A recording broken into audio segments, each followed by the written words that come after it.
तांकर शरीर 70% पोड़ी जाइथिला किंतु जेमिति आमे जानिछे जे प्रथमे से कथबार्ता करि पारुथिले बारंबार माने 4 थर तांका बयान मध्य रेकर्ड करा जाइछि 3 थर स्क्रीन ग्राफ्टिंग मध्य करा जाइथिला तेणु ए प्रकार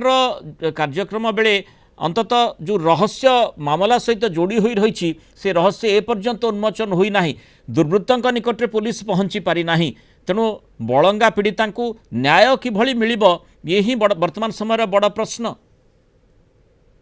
निश्चित अमरली आप बढ़िया कथाटे कहते ये घटनार जी संपूर्ण घटना देखी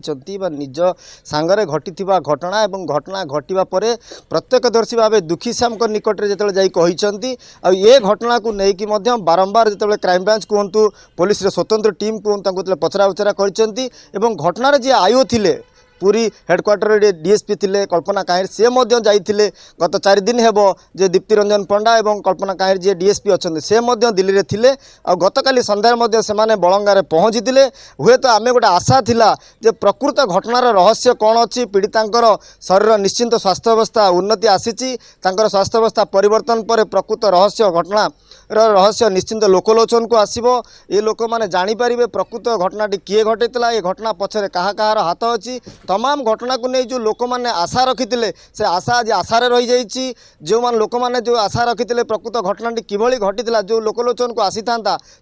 आशार रही जाइए जहाँ को नहीं पीड़िता जनकर स्वास्थ्य अवस्था परिवर्तन है परिवर्तन पर धीरे धीरे स्वास्थ्य अवस्था गुरुत्वपूर्ण पर जहाँकि भेंटिलेटर रखागला